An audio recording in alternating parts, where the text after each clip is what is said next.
Welcome to Shiv Kripa Study Point and I'm your कृपा ma'am. Dears, आज हम अपनी 5th क्लास की जो इंग्लिश बुक है NCERT वाली, उसकी फर्स्ट स्टोरी वंडरफुल वेस्ट, इसकी हिंदी एक्सप्लेनेशन करेंगे। डियर्स, इसके हर वर्ड का मीनिंग आपको बताया जाएगा। अच्छे से नोट कर लेना, लर्न कर लेना और अच्छे से ट्रांसलेशन सीखना। वंडरफुल वेस्ट, वंडरफुल मीन होता है अद्भुत, वेस्ट मीन अपशिष्ट या बेकार बची हुई चीज़ें। तो देखते हैं क्या है स्टोरी में। Wonderful waste, waste can be quite useful. Waste अपशिष्ट या बची हुई चीज़ें कैन बी क्वाइट यूजफुल, बहुत ज़्यादा यूजफुल हो सकती हैं। यूजफुल मीन होता है उपयोगी और क्वाइट यूजफुल बहुत ज़्यादा उपयोगी। फाइंड आउट, पता लगाओ, फॉर योर सेल्फ, अपने लिए, फ्रॉम दिस स्टोरी, इसी कहानी से। वंस, एक बार, द महाराजा ऑफ त्रावणकोर, त्रावणकोर का महाराजा, ऑर्डर्ड, आदेश दिया। ऑर्डर का मतलब होता है आदेश देना और ऑर्डर्ड आदेश दिया। एक बार त्रावणकोर के महाराजा ने आदेश दिया। ए ग्रैंड डिनर, एक बहुत विशाल रात्रि भोज का, इन हिज पैलेस, अपने महल में। Palace means Mahal. In the afternoon, दोपहर बाद में, after before the dinner, dinner से, रात्रि भोजन से बिफोर, पहले। द महाराजा इंटर्ड, महाराजा ने प्रवेश किया। द किचन, रसोई घर में। टू सर्वे, निरीक्षण करने के लिए। द डिशेज, व्यंजनों का। दैट हैड बीन प्रिपेयर्ड, जो तैयार किए जा चुके थे। फॉर द फीस्ट, दावत के लिए। फीस्ट मीन होता है दावत।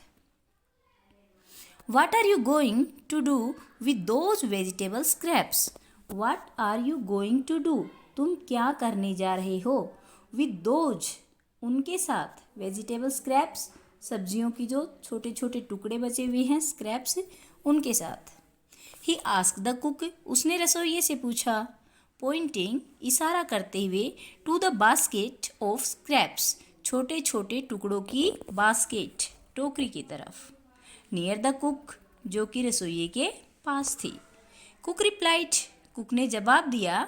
दे आर वेस्ट, वे अपशिष्ट हैं या वे बेकार की चीज़ें हैं। We will throw them away, we will throw, हम फेंक देंगे।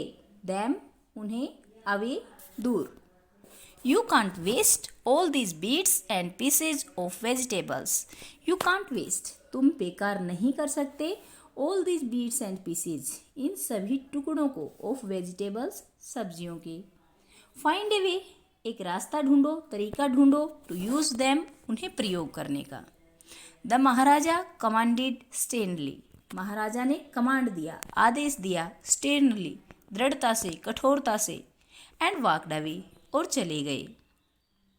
The cook was in a fix, in a fix एक ऐसी सिचुएशन होती है जब हमें ये नहीं पता चलता कि अब क्या करें क्या ना करें, उस पोजीशन को बोलते हैं इन a fix.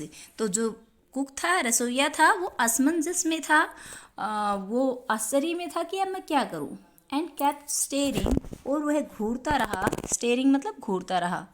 At the vegetable scraps, सब्जियों के टुकड़ों की ओर। फॉर सम टाइम, कुछ समय के लिए।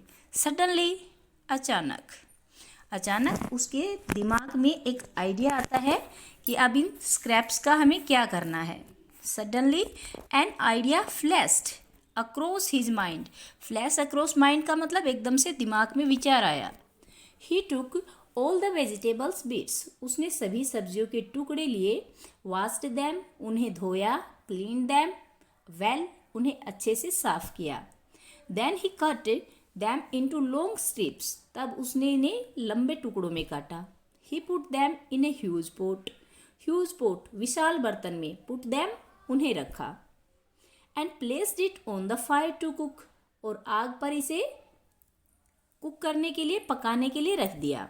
नेक्स्ट, आगे, ही ग्र्यूंड सम फ्रेश कोकोनट, ग्र्यूंड, ग्र्यूंड का मतलब होता है पीसना। उसने कुछ ताज़ा नारियल पीसा। ग्रीन चिलीज, हरी मिर्चियाँ। एंड गार्लिक, और लहसुन, टुगेदर, एक साथ। He added this paste and some salt, he added this paste, उसने इस पेस्ट को मिलाया, एंड सम साल्ट, और कुछ नमक को मिलाया, टू द कुकिंग वेजिटेबल, पक रही सब्जियों में। ए टेम्पटिंग स्मेल, टेम्पटिंग का मतलब होता है लुभावनी, तो एक लुभावनी स्मेल, सुगंध, स्टार्टेड कमिंग, आना शुरू हुई, फ्रॉम द पोट, पोट से, बर्तन से। Now he wiped some curd, wiped का मतलब होता है मथना, जैसे दही को मथ के लस्सी बनाया जाता है, वैसे ही वाइप्ड सम कर्ड, उसने कुछ दही को मथा, and added it to the curry, और इसे करी में मिला दिया। He also pureed a few spoonful of coconut oil, उसने कोकोनट के ऑयल को, नारियल के ऑयल को स्पूनफुल, चम्मच भर उड़ेल दिया इसमें, एंड डेकोरेटेड, और इसको डेकोरेट किया, सजाया, विद द डिश, इस व्यंजन को, विद करी लीव्स, करी की पत्तियों से। लो एंड बिहोल्ड, देखो, the new dish was ready, जो नई डिश थी वो अब तैयार थी। The cook served this new dish, cook ने सर्व किया, जो रसोइया था उसने परोसा, सर्व का मतलब होता है परोसना। दिस न्यू डिश, इस नई डिश को, took the guest that evening, जो गेस्ट आए थे उस शाम को, उन्हें।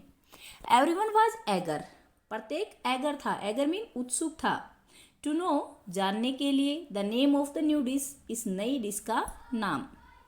द कुक थॉट, रसोइये ने सोचा, एंड थॉट, और सोचता रहा। Then a name came to his mind, तब उसके माइंड में, एक उसके दिमाग में एक नाम आया।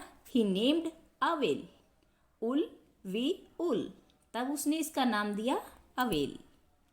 Avail become famous all over Kerala, avial become famous, avial फेमस हो गया, प्रसिद्ध हो गया, ऑल ओवर केरला, पूरे केरल में, and is now one of the dishes in the traditional feast, Kerala feast. अब ये एक जो पारंपरिक फीस्ट है, पारंपरिक जो दावत है, उसका एक व्यंजन बना हुआ है केरला में। एंड इमेजिन, और कल्पना करो, all come from a basket of waste, और ये सब सारा के सारा है वो एक बास्केट से आया है, जो कि बेकार की चीज़ों की थी, बेकार की चीज़ों की जो टोकरी थी उससे वेल व्यंजन आया है। तो डियर्स, देखा आपने, बेकार की चीज़ों को अगर सही से यूज़ किया जाए तो बहुत ज़्यादा उपयोगी हो सकती हैं। देखते हैं अब इसमें क्वेश्चन क्या क्या बनता है। आई होप स्टोरी आपको अच्छे से समझ में आ गई है। देखिए, what were the प्रिपेरेशंस in palace for, प्रिपेरेशंस का मतलब होता है तैयारियां, तो महल में जो प्रिपेरेशन थी, तैयारियां थी, वो किस लिए हो रही थी, किसकी तैयारियां थी, किसकी थी, बहुत विशाल रात्रि भोजन की। तो देयर वर द प्रिपेरेशंस, यहाँ तैयारियां थी, फॉर ए ग्रैंड फीस्ट, एक बहुत बड़ी दावत की, इन द पैलेस, महल में। नेक्स्ट क्वेश्चन है, why did the maharaja go in to the kitchen in the afternoon, maharaja afternoon में, दोपहर बाद में, रसोई में क्यों गए थे, किस लिए गए थे, निरीक्षण करने के लिए, सर्वे करने के लिए। The Maharaja went in to the kitchen, Maharaja रसोई में गए, इन द आफ्टरनून, शाम के समय, टू मेक ए सर्वे, एक निरीक्षण करने के लिए, ऑफ द डिशेज, व्यंजनों का, being prepared for the dinner, जो डिनर के लिए बनाए जा रहे थे। What had the cook plan to do with the vegetable scraps, जो कुक था, रसोइया था, उसने सब्जी के टुकड़ों के साथ क्या बनाने का सोचा, एक नई डिश बनाई थी। The cook had plan to throw the vegetable scraps, पहले तो उसने जो वेजिटेबल स्क्रैप्स थी उनको थ्रो अवे, दूर फेंकने का प्लान बनाया था। But next he planned to make a new dish for the vegetable scraps. तो डियर्स, ये थे अपने क्वेश्चन और story wonderful waste. I hope आपको अच्छे से क्लियर हो गई होगी, समझ में आ गई होगी। फिर भी अगर आपको कोई वर्ड ऐसा दिखता है जिसकी हिंदी मीनिंग आपको नहीं पता चला है या कुछ और पूछना है, तो आप कमेंट करके पूछ सकते हैं। अगर सब कुछ समझ में आया, अच्छे से क्लियर हुआ, तो वीडियो को लाइक कर दीजिए। चैनल पर नए हैं, अभी तक सब्सक्राइब नहीं किया तो सब्सक्राइब कर लीजिए। पास में बेल आइकन आएगा, उसको ऑल पे सेट कर लेना ताकि मेरी वीडियोस कंटिन्यूसली आप तक पहुंचती रहें। Thanks for watching. मिलते हैं नेक्स्ट वीडियो में। Till then bye bye, have a great time.